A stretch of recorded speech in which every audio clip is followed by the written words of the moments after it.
بسم اللہ الرحمن الرحیم۔ الوزہ مرغابی یا بڑی بطخ، اس کی واحد اوزہ اور جمع واو اور نون کے ساتھ اوزون آتی ہے۔ ابو نواس شاعر نے اوزہ کا تعارف کراتے ہوئے کہا ہے، گویا بطخ چمچوں سے سیٹی بجاتی ہے، تیز و توند قلم ہے بے آب و گیاہ میدانوں میں۔ الاوزہ یعنی بطخ، بڑی بطخ کو عربی زبان میں اوزہ اور چھوٹی کو البتہ کہا جاتا ہے۔ البتہ وہ جگہ جہاں بطخیں بے کثرت ہوں اس جگہ کو بھی اوزہ کہا جاتا ہے۔ المنجد صفحہ نمبر 67۔ بطخ کو انگریزی میں ڈک کہتے ہیں۔ انگلش ڈکشنری صفحہ نمبر 79۔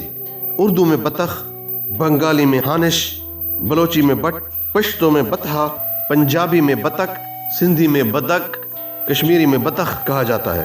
حفظ زبانی لغت صفحہ نمبر 87۔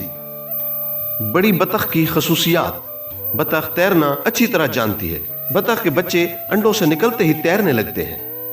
بطخ جس وقت انڈے سیتی ہے تو اس کا نر اس سے ایک لمحہ کے لیے بھی جدا نہیں ہوتا۔ بطخ کے بچے انڈوں سے آخر ماہ تک نکل آتے ہیں۔ بطخ کے متعلق عجیب و غریب واقعہ۔ حسن بن کثیر اپنے والد سے روایت کرتے ہیں کہ ان کے والد نے حضرت علی رضی اللہ کا دور دیکھا۔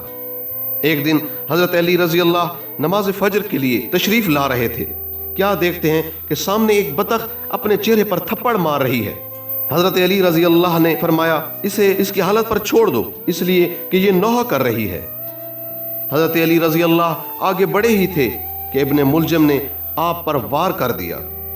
حسن بن کثیر کے والد کہتے ہیں، اتنے میں میں نے حضرت علی رضی اللہ سے عرض کیا، اے امیر المومنین، ہمیں اور اس مرادی کو چھوڑ دیجئے، نمٹ لیں گے، آپ سامنے نہ آئیے۔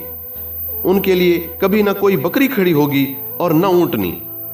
حضرت علی رضی اللہ نے فرمایا کہ نہیں، ایسا نہ کرو، البتہ تم ایسا کرو کہ ابن ملجم کو قید کر لو۔